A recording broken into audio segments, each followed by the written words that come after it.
সকলকে খ্রিস্টীয় মঙ্গলবার জানাচ্ছে।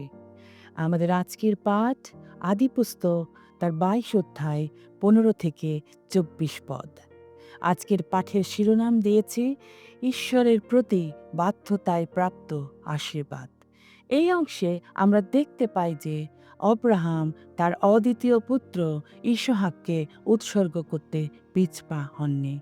তিনি তার ছেলেকে উৎসর্গ করে সদাপ্রভুর প্রতি তার বাধ্যতা প্রমাণ করার পর সদাপ্রভুর দূত নিজের নামে অব্রাহামকে আশীর্বাদ করার শপথ করেন এবং তাকে অসংখ্য বংশধর, শত্রুদের উপর বিজয় এবং তার বংশধরদের মাধ্যমে সমস্ত জাতি আশীর্বাদপ্রাপ্ত হবার প্রতিশ্রুতি দেন।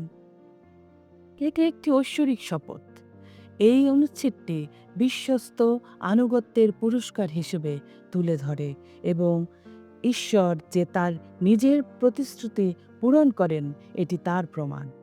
অব্রাহাম ঈশ্বরকে ভালোবাসতেন, তাই তিনি তার বাধ্য ছিলেন।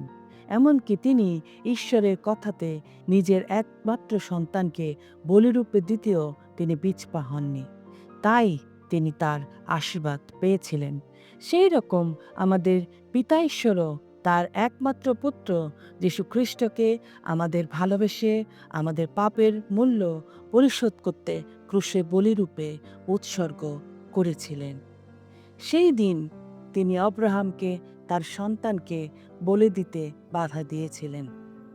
আজও তিনি আমাদের বাধ্যতাকে আমাদের বলিদানের চেয়ে বেশি ভালোবাসেন।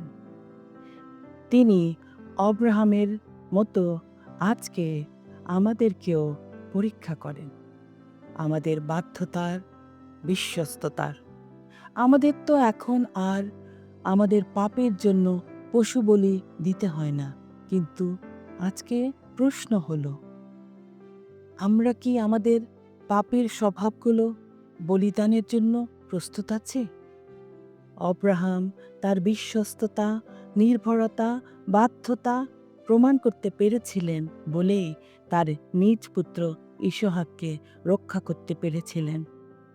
আজ নিজেকে প্রশ্ন করুন, অব্রাহামের মতো ঈশ্বরের প্রতি বিশ্বস্ততায়, নির্ভরতায়, বাধ্যতায় কি আমরা প্রস্তুত আছি আমাদের জীবনকে রক্ষা করার জন্য? আসুন প্রার্থনা করি।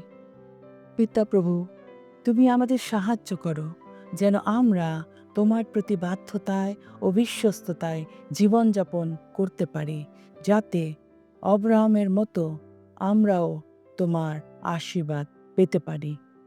এই প্রার্থনা চাই প্রভু যীশু খ্রিস্টের নামে। আমেন। ইম্মানুয়েল সকলকে।